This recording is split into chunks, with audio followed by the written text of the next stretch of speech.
Paz seja convosco. Louvamos a Deus pela tua graça.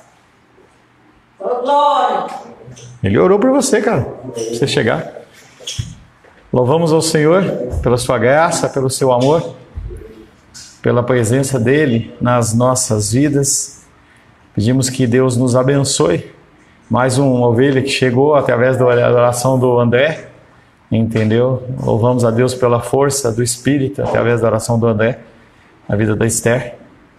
A Manu veio, né? Entendeu? Chegou atrasada, mas foi por culpa da mãe, não é culpa dela, né? E o Daniel, daqui a pouco ele entra. Estamos na nossa reta final do Catecismo de Westminster, meditando dentro das perguntas a respeito do Pai Nosso. Quero convidar você a abrir a palavra de Deus em Mateus capítulo 6, versos de 9 a 13. Olha o Daniel aí, ele seca o pé, Daniel. Pode secar o pé para não sujar a igreja. Aí, belezinha. Efésios. Mateus capítulo 6, verso 9. Diz assim, Efésios 6, 9. Portanto, vós orareis assim. Mateus. É que é mais. Não, também Efésios 6 também, então tem esse desconto, né? Mateus 6, 9. Portanto, vós orareis assim. Pai nosso que estais no céu, santificado seja o teu nome, venha o teu reino, faça-se a tua vontade, assim na terra como no céu. Pergunta número 103. Pelo que oramos na terceira petição? Na terceira petição nós oramos que seja feita a tua vontade, assim na terra como no céu. Pedimos que Deus nos torne capazes, porque nós não temos capacidade de reconhecer a sua grandeza ou querer a sua grandeza, e também desejosos de cumprir a sua vontade, vontade que é ordenada na sua santa e bendita palavra, em que nós temos uma extrema dificuldade em sermos obedientes à vontade do Senhor. Por que nós temos essa dificuldade, Carlos? Por que nós temos dificuldade em cumprir a vontade do Senhor? O nosso coração quer a nossa... Por que o nosso? Fala por você. Então fala aí. Por que o quê? Porque a gente quer fazer a nossa vontade. Não é a gente, cara. Você tem que falar você, cara. É eu mesmo. Entendeu? Porque o nosso coração, ele é rebelde em relação às ordenanças de Deus. Então, se eu falasse para vocês que o culto, você pode chegar 10 atrasado, era capaz de você chegar 10 antes. Entendeu? Se a palavra de Deus estiver dizendo, porque nós temos esse anseio de fazer algo errado. Então, nessa terceira petição, seja feita a tua vontade, assim na terra como no céu, nós pedimos que Deus nos torne capazes, não só capazes, mas desejosos de cumprir a sua vontade. Romanos 8, 27. Você tem dificuldade? Eu tenho também. Só um minutinho. Deixa eu colocar o negócio assim. Vai lá, Luli. 8:27. E aquele que sonda os corações sabe qual é a mente do Espírito, porque segundo a vontade de Deus é que ele intercede pelos santos. E aquele que sonda os corações, quem é que sonda os corações? Salmo diz que, como que o salmista fala? Sonda o meu coração. Sonda, até a música da Aline Barros, sonda o meu coração e me conheces. E aquele que sonda os corações sabe qual é a mente do Espírito. Porque são duas pessoas, né, Vânia? Ah, não foi com a Vânia que eu tratei isso. Foi, né? Foi do Espírito, não é? Ah, entendeu? Então nós temos a condição de Deus, Pai, que sonda o coração, e Ele faz isso através do Espírito Santo. Porque segundo a vontade de Deus, qual Deus, Vânia? Segundo a vontade de Deus Pai. Isso aí. Segundo a vontade de Deus Pai, é que Ele intercede pelos santos. Ele quem que intercede por nós, Vânia? Deus Espírito. Não. Deus Filho. Deus Filho. Ele está lá no trono, entendeu? Ele morreu, ressuscitou, está lá sentado à destra do Pai, intercedendo. Ele é o nosso advogado. Ele intercede por nós. A oração tem uma senha. Qual é a senha da oração?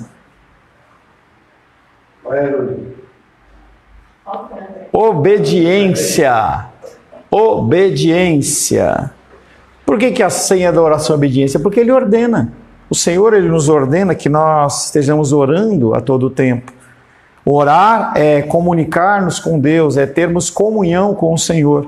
E Ele ordena que nós tenhamos essa comunhão com Ele todo o tempo. O que acontece é que nós preferimos colocar o nosso tempo e as nossas necessidades, os nossos desejos, muito mais naquilo que nós queremos. E a gente vê lá no Instagram, por exemplo. Essa semana recebi dois reels do nosso irmão André e eu perguntei para ele assim, você já voltou para o Instagram? Entendeu? Por que não orar? Por que nós não separarmos? Ah, pastor, agora eu vou ficar de joelho o tempo inteiro. Não é isso. A nossa vida de oração é uma vida que tem que ser uma vida de comunhão com o Senhor todo o tempo. Em que nós não precisamos colocar as mãozinhas juntas, nem precisamos estar de joelho, mas a nossa mente ela tem que estar ligada no Senhor. A oração, Deus é imutável e impassional. O que é isso? Primeiro que Ele não muda. As minhas orações não mudam o coração de Deus. Impassional, o que é? Ele não é sentimental. Às vezes a gente vê, né? O cara ou a moça vai lá e mata o namorado, porque o namorado traiu ela, não sei o quê. Então eu falei, um crime passional. Do que? De paixão. Deus não tem paixão. Ele não é um ser que um dia ama, no outro dia não ama, em que o coração dele ele é volúvel. Não, Deus ele não muda. E as ações deles não têm paixão. Deus ele é racional. Ele age segundo as suas escrituras sobre aquilo que ele determinou. A oração não serve para informar a Deus o que está acontecendo. E muitas pessoas acham, eu achava isso. Antigamente eu achava que se eu não falasse para Deus do que estava acontecendo, Ele não sabia. Então eu tenho que orar, falar assim, olha, Deus, eu estou precisando pagar a conta amanhã da CAESB, da igreja, não tem esse recurso, então eu tenho que... Aí Deus fala assim, põe mesmo, hein? Caramba! Entendeu? E às vezes a gente acha, em especial dentro do meio pentecostal e neopentecostal, que nós temos que informar a Deus do que está acontecendo, porque os olhos dele estão sobre toda a terra, mas às vezes você não está na terra, você está num apartamento, né, fora da terra, não sei, né? A oração não serve para informar a Deus o que está acontecendo. E também não tem o sentido de mudar a mente de Deus. E as campanhas, elas nascem exatamente dentro do contexto de que, pelo tanto eu insistir, Deus muda o coração dele. Deus não muda. Mas por que eu vou orar se Ele não muda? E a gente já falou a respeito disso, tem a ver com obediência. A nossa oração é o nosso selo de dependência de Deus, é a nossa declaração diante de Deus que nós não conseguimos fazer aquilo que tem que ser feito e nós precisamos dele. A oração não serve para informar a Deus do que está acontecendo, não tem o sentido de mudar a mente de Deus, o que é impossível porque Ele é imutável.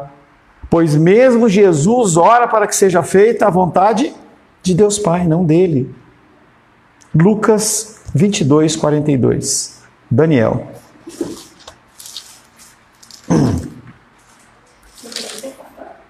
Lucas 22, 42.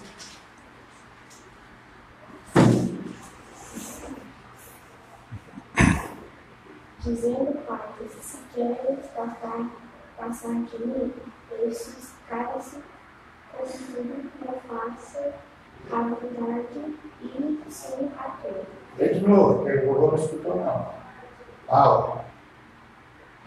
Dizendo, Pai, se queres... Dizendo, você vê 2 pontos. Quando você fala dizendo, você vai iniciar uma proclamação. Então eu falo dizendo, aí você dá uma respirada, tá?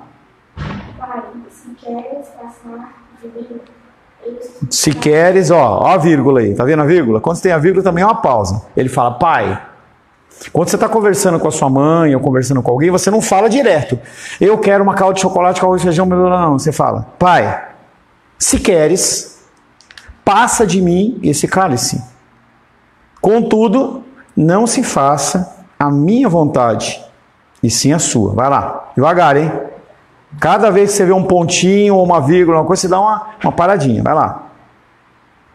Dizendo, Pai, se queres passar de mim este cálice, contudo não faça a minha vontade, e sim a tua. Então Jesus, lá no Monte do Getsemane, ele está passando por aquele momento pré-crucificação, pré-sofrimento, pré-paixão.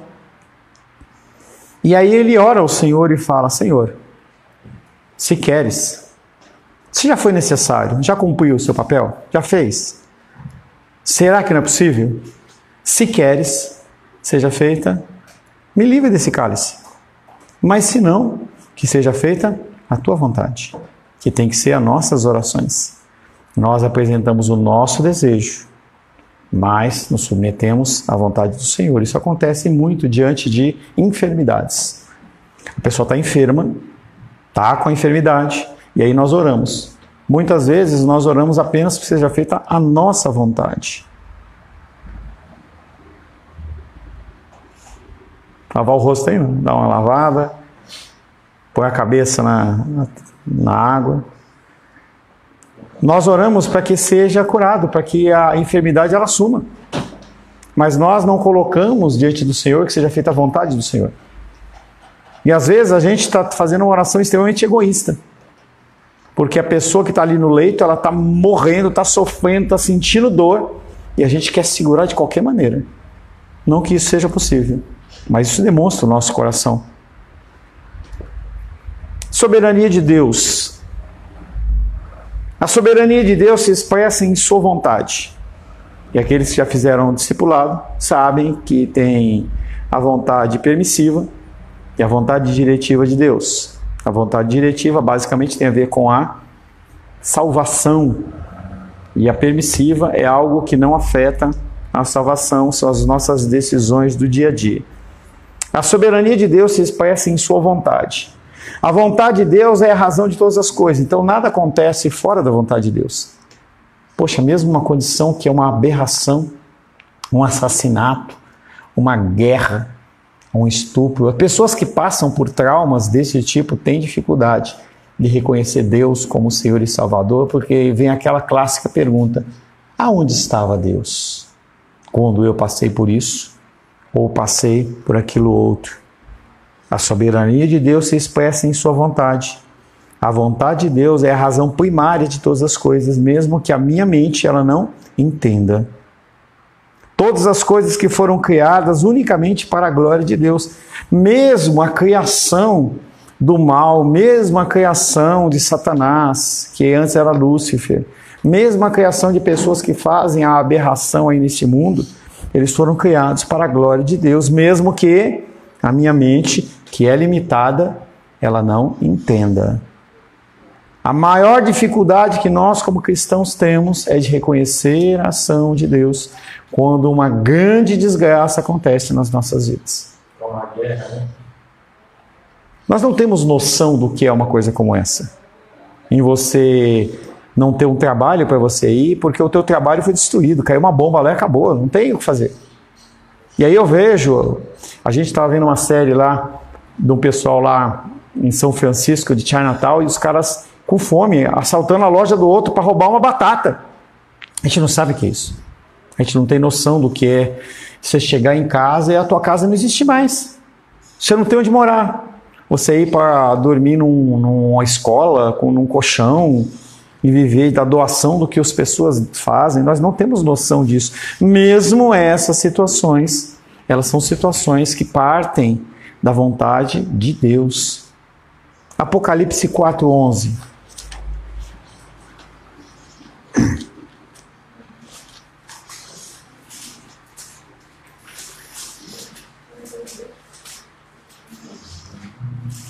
Tu és digno, Senhor, Deus nosso, de receber a glória, a honra e o poder, porque todas as coisas tu criaste, sim, por causa da tua vontade, vieram a existir e foram criadas. Então a gente vê que tudo foi criado por Deus.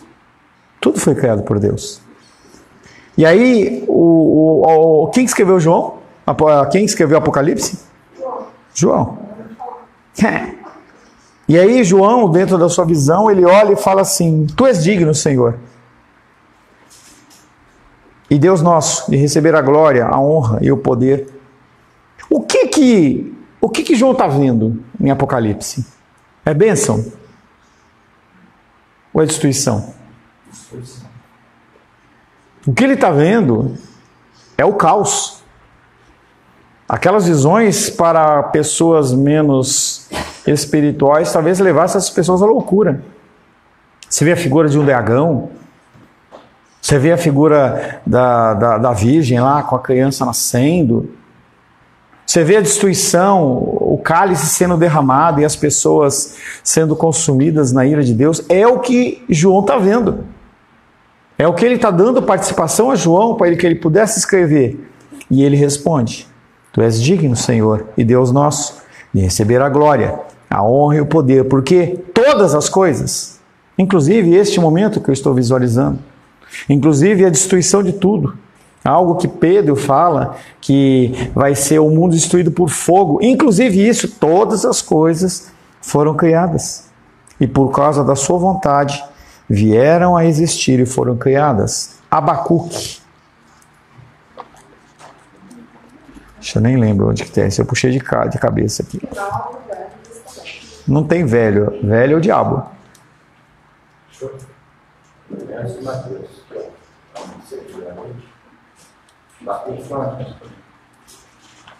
Abacuque, capítulo 3. Nós temos que entender o que está acontecendo em Abacuque. A gente já meditou em Abacuque há anos atrás. Abacuque, ele está vendo a maldade dentro da cidade. E ele está vendo a condição dos judeus perseguindo os judeus, abusando dos judeus, batendo nos judeus. E ele olha para Deus e fala: Deus, o que está acontecendo? Faz alguma coisa. E Deus dos altos céus se levanta e responde para ele: fala, beleza, eu vou levantar um povo que vai vir aqui e vai destruir tudo. Ele fala: não, Deus, você não entendeu o que eu estou pedindo. Eu estou pedindo que o Senhor mude alguma coisa aqui no coração das pessoas. Esse povo é um povo ímpio. Como que o Senhor vai usar um povo ímpio para matar o seu povo? Então tá bom, eu vou mandar um povo ímpio para matar e destruir todo mundo, e depois eu julgo esse povo e mato ele. Deus, você não está entendendo nada. E ele entra no desespero, porque ele começa a ver a destruição de tudo. Ele começa a ver o templo caindo, ele começa a ver os irmãos dele morrendo, ele começa a ter uma visão, não uma visão simples, uma visão que é real, é como se fosse algo que você estivesse vendo um filme. Mas aí no final, quando Abacuque ele cai nele, e quando ele entende, dá uma cutucada na costela aí do menino aí, entendeu? Quando ele entende a situação toda, ele vem e faz Abacuque capítulo 3, e ele diz assim: Tenho ouvido, ó Senhor, as suas declarações e me sinto alarmado. Aviva a tua obra, Senhor, no decorrer dos anos, no decurso dos anos, faze-a conhecida na tua ira, lembra-te da misericórdia. E ele vai lendo, deixa eu achar o restinho aqui. Verso 9, tiras a descoberto teu arco, ele começa a identificar essa ação poderosa de Deus. Tiras a descoberto teu arco e farta a tua aljava de flechas. Ele está falando que aquela destruição ela é realmente procedente dele e que está correta. Verso 11, o sol e a lua param nas suas moradas ao resplandecer a luz, e ele começa a reconhecer cada vez mais a soberania de Deus. Verso 17, uma frase que tem, inclusive, a invocação de um hino. Ele fala: diante de toda essa destruição, toda essa morte, ainda que a figueira não floresça, ainda que ele não tenha o que comer, que ele não veja possibilidade nenhuma de recursos para sua casa, nem haja fruto na vide. A videira, ela era um alimento, mas também era o que fazia o óleo, que era o que eles comerciavam. O produto da oliveira minta e os campos não produzem alimento. As ovelhas sejam arrebatadas do aprisco, ou seja, aquele recurso que ele tinha guardado lá, o gado, o aprisco, as ovelhas, sumiu.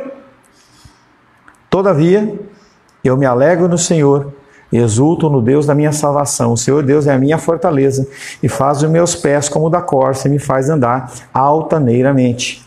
Então, você vê que os homens de Deus, eles começam a reconhecer que mesmo diante da dificuldade, mesmo diante do revés extremo, a gente vê Jó, não vamos ler Jó, mas a mesma coisa, chega um momento em que as pessoas elas reconhecem que tudo foi criado por Deus. E eles se alegram, e eles se exultam nessa figura. Porque Deus, ele é soberano. Quando se ora, é preciso ter em mente a grandiosidade de Deus. Por isso que, quando nós começamos a nossa oração, nós temos que reconhecer quem Deus é.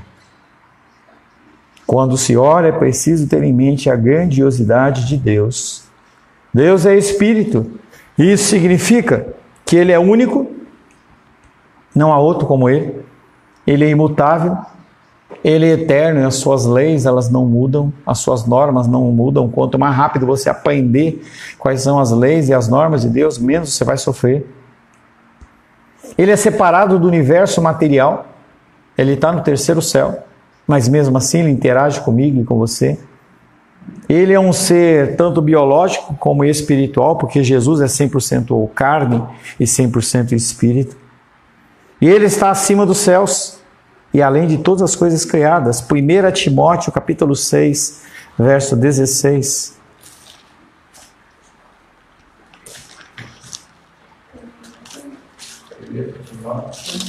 Primeira Timóteo, capítulo 6, verso 16. É o Carlos.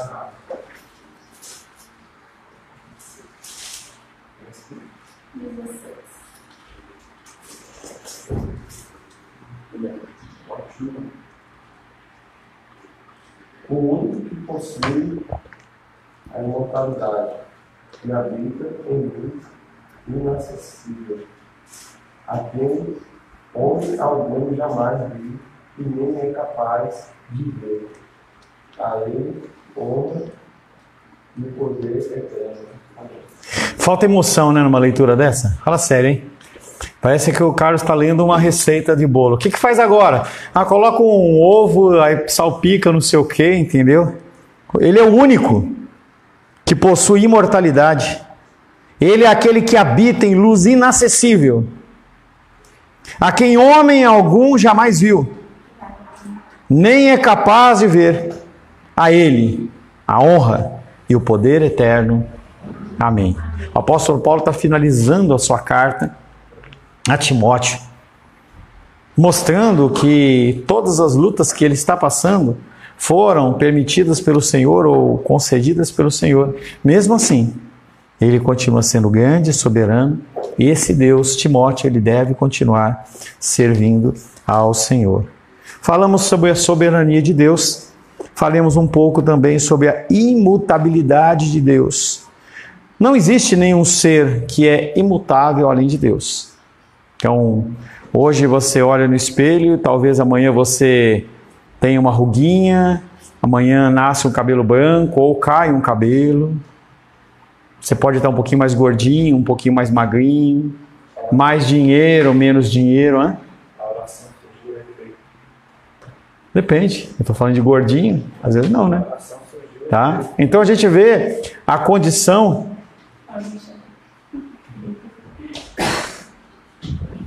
Efeito retardado, mas funcionou, né? Hein? Vamos dar aquela pausa, você que não está entendendo. Eles estão chegando agora e aí a gente vai dar uma pausa psicológica só para olhar para eles enquanto eles entram, né? Seja bem-vindo, Rayane. Amém. Seja bem-vindo, Felipe. Amém. Amém? Amém, Heloísa? Vamos sentar e acalmar. Vamos continuar aqui. Falamos sobre a soberania de Deus. Falemos um pouco agora sobre a imutabilidade de Deus. Nós somos seres mutáveis, seja fisicamente, seja espiritualmente. Hoje eu amo a Deus, amanhã eu odeio a Deus. Amanhã eu não quero saber de Deus mais, entendeu? E as pessoas, você vê bastante isso em filme, em que a gente estava vendo um filme, eu estava vendo com a minha mãe lá o filme do Deus Não Está Morto. E aí, normalmente, quando uma pessoa ela é ferrenha contra Deus, ela já foi crente. Aí, aquela clássica cena, né? Acha que Deus é um servo, aí está lá na beira da cama, o pai morrendo, a mãe morrendo, e ele fala, cura minha mãe, meu pai, ele não cura, aí pronto, aí ele já odeia. Ou seja, nós somos seres mutáveis, ainda bem que Deus não é. A imutabilidade de Deus. Deus é eterno e, como consequência, Ele é imutável. não apenas conhece todas as coisas, como determinou o acontecimento de todas as coisas. Aí nós temos que lembrar que Deus, Ele conhece e sabe todas as coisas. Então, qualquer coisa que aconteça, Deus sabe. Mas além dele saber, Ele determina que a coisa aconteça. Então, Ele determina antes da coisa acontecer, e quando acontece, Ele simplesmente acompanha essa coisa acontecendo. Deus não é pego de surpresa. Mesmo que o salmista às vezes olhe e fale: desperta, Senhor, desperta tu que dormes. É uma forma de intimidade que Davi tem com Deus, e falar: pô, Deus, faz alguma coisa. Mas ele sabe que Deus está atento, não dormita nem dorme o guarda de Israel. Deus é eterno e, como consequência, imutável.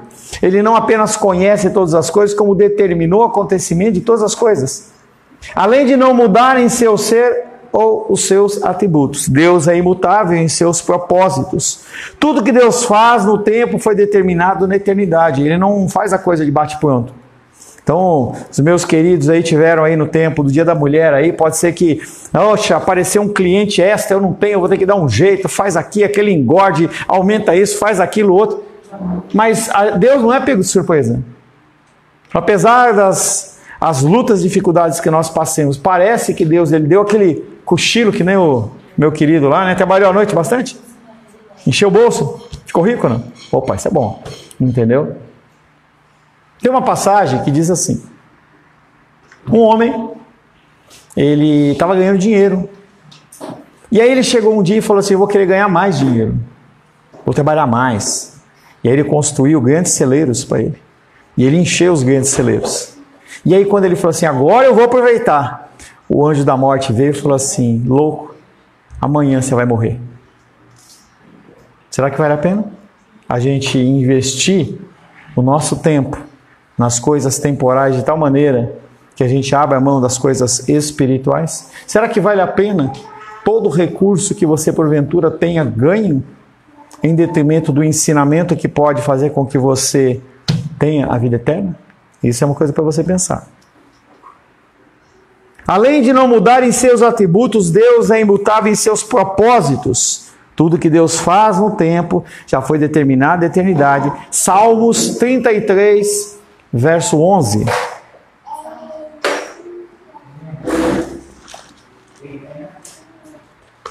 Salmos 33, 11. Menízia, por gentileza. O conselho do Senhor dura para sempre. O desejo do seu coração todas as gerações. Deus dá conselho? É isso que está falando aí, não? Deus dá conselho? Sim. Deus dá conselho? Ele ordena. Conselho é, eu olho para o meu querido lá e falo assim: olha, você tem que trabalhar menos e dormir mais. Isso é um conselho. Outra coisa eu falo para você assim: você não trabalha depois das 10. Eu estou ordenando. Quando ele fala aqui conselho, ele não está falando conselho porque ele está dando um conselho para você. É uma questão de palavra. Como nós já conhecemos o nosso Deus, que Ele é soberano, quando nós conhecemos que Deus é soberano, Ele não é um Deus que pede, Ele ordena. Voltando ao nosso Salmos 33, 11. O conselho do Senhor, ou a ordenança do Senhor, dura para sempre. Porque se não fosse uma ordenança e fosse um conselho apenas humano, e ele continuasse falando aquilo, você está mostrando a sua rebeldia, e ele está mostrando que ele não é soberano, a coisa não vai acontecer. Mesmo ele ordenando, o que não é verdade. O conselho do Senhor dura para sempre. Os desígnios do seu coração por todas as gerações. Ou seja, independente do tempo, da hora, do momento, a vontade do Senhor ela vai se cumprir. Impassionalidade, ou seja, Deus não é um ser apaixonado, como aparecem os cantores, né, de louvor, e eles falam assim: eu sou apaixonado por Jesus. Não, Deus não tem paixão. O amor dele é um amor imutável, um amor racional. Deus não tem paixões e não está sujeito a mudança nenhuma, porque o seu ser e natureza são eternos. Independente do que você venha fazer, Ele continua te amando na mesma medida, porque o amor que Ele tem por você, Ele não é pelas suas ações, é por Cristo. Não é a sua oferta, não é o seu tempo na igreja, não é se você chega mais cedo ou mais tarde. O amor dele não vai mudar por você. Ah, agora eu vou trazer um fogo sobre a vida do Felipe porque ele chegou. Não existe isso, gente. Não existe isso, porque o amor dele é imutável, ele não tem paixões. O que ele é hoje sempre foi e sempre será. Poderíamos falar do texto lá de Moisés, em que ele fala, eu sou, ou Jesus dizendo, eu sou o que sou. Tiago 1,17. Vânia?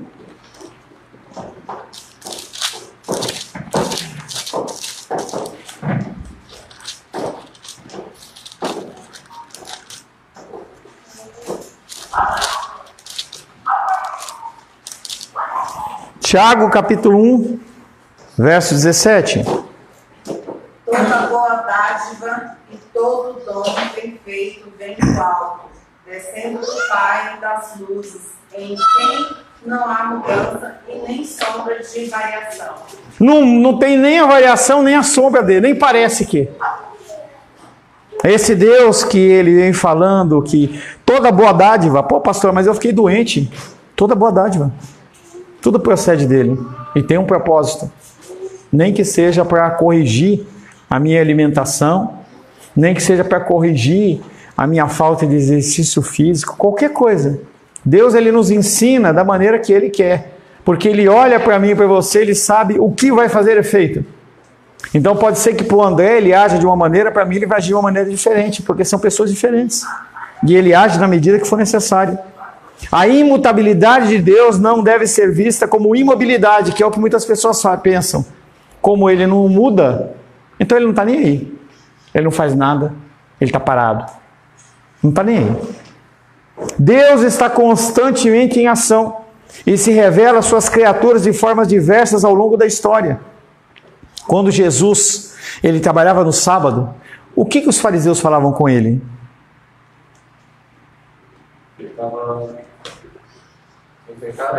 Estava errado. E o que ele responde? Eu trabalho porque meu pai trabalhava e continua trabalhando. Deus, ele é um Deus que continua se movimentando. Mesmo estando sentado no trono, ele dá os comandos para que as coisas aconteçam. Apesar dessas revelações diferenciadas, o ser de Deus é o mesmo ao longo de todo o tempo. Amém, queridos?